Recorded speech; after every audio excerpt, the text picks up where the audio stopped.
Watch your backs!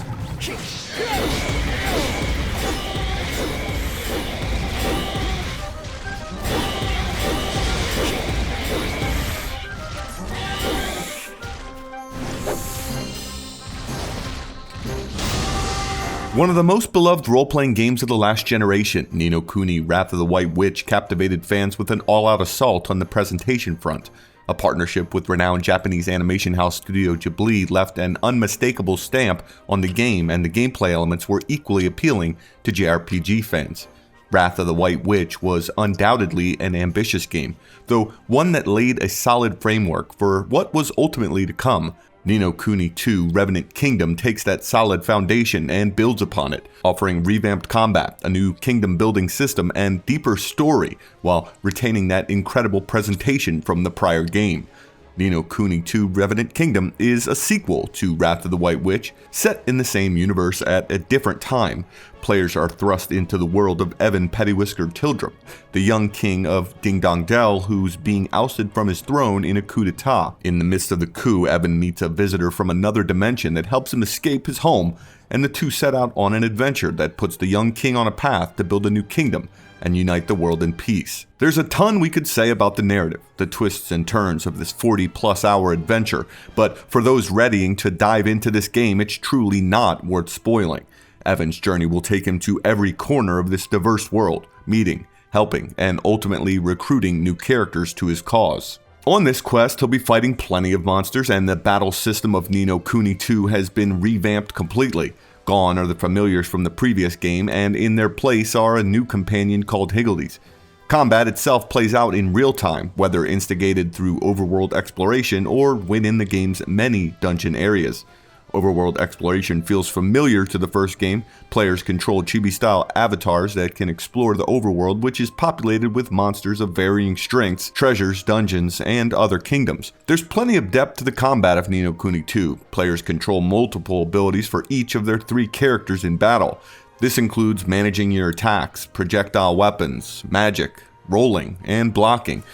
Parties consist of 3 characters, any of which can be switched into or out of while in battle. Alongside your party are those creatures called Higgledies. These characters support the party with different types of offensive, defensive, and healing properties. During combat, players must activate those abilities as they become available by moving to the location and simply pressing a button to activate them. As the game progresses though, combat in Ni no Kuni 2 plays out like an action RPG where players must utilize dodging and blocking to avoid enemy attacks, while also looking for their own windows to strike. While the combat has changed to be something more ARPG oriented, there's still plenty of strategy here. But the number of unique enemy types in the game does leave something to be desired. Level 5 relies a little too heavily on enemy variants rather than creating brand new ones over the course of the game. The enemies that are found in Ni no Kuni 2 do have numerous strengths and weaknesses though, which means that using the right weapons, magic spells, and Higgledies is still very important and helpful in winning any battle. Players can change between different weapons and equipment that make them more suitable for fighting specific enemies, but can also change party abilities as a whole by using the tactics tweaker within the menus of the game, which allow you to adjust different aspects of your party, from offensive and defensive properties against certain enemy types to the propensity for certain types of items to be dropped after a battle. While Ni no Kuni 2 starts as a game that simply sees Evan fighting to stay alive, it evolves into something much more than your standard linear RPG. The story sees the young king building a new kingdom called Evermore, and the player plays a large role in this process. Evermore is Evan's base of operations to unite the world. It also serves as a central hub where players can expand on their in-game abilities, learn new magic spells, make new equipment, harvest materials, and concoct new recipes. If anything, I think that Level 5 could have done a better job of explaining just how important it is for players to tend to the kingdom, as they do use a gating system that prohibits you from moving forward in the story if you've not spent enough time leveling up your kingdom. It can lead to players needing to do hours of side questing and kingdom building at the end of the game if they haven't been doing it throughout the course of the story. Everything that Evan and his party do in the game funnels back into expanding his kingdom. While some of it is done through the actual kingdom building tools, the majority of the progress will be made via the real-time combat aspects of the game. These instances will culminate in a boss battle with a massive boss or a kingmaker trial. While these are some of the game's toughest challenges, there's plenty more to uncover off of the main path. Brutally difficult tainted enemies are strewn across the massive world. A series of challenge dungeons can also be tackled by the truly adventurous. In these Dreamer's Mazes, players must race against the clock to get to the end of a multi-level dungeon. The caveat that separates these mazes from other dungeons is that the difficulty of the maze increases with each step that the player takes. But the rewards are plenty. For those that are enjoying the combat aspects of Ni no Kuni 2's dungeons, these certainly play to those strengths, offering a unique way to earn powerful items. Revenant Kingdom also features a real-time strategy component. Here, Evan controls an army of soldiers on the battlefield.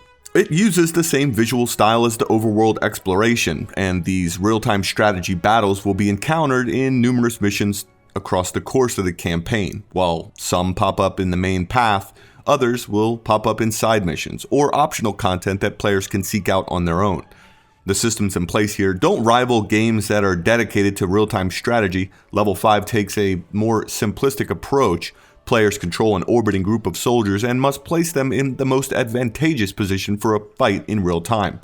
Each fighting unit has a unique ability, and players must pit the right forces against the enemy to prevail. Of all the different aspects that have been added to Ni no Kuni 2 from the prior game, this one is the most odd. While it does have its place in the story, and makes sense considering Evan's conquest, it only pops up occasionally in the main path of the game, leaving it feel like something that was haphazardly included. Revenant Kingdom does give players a lot of freedom though, from the dungeons, mazes, and real-time strategy elements of the game to the kingdom building and main path story missions. There's a ton of different content to explore.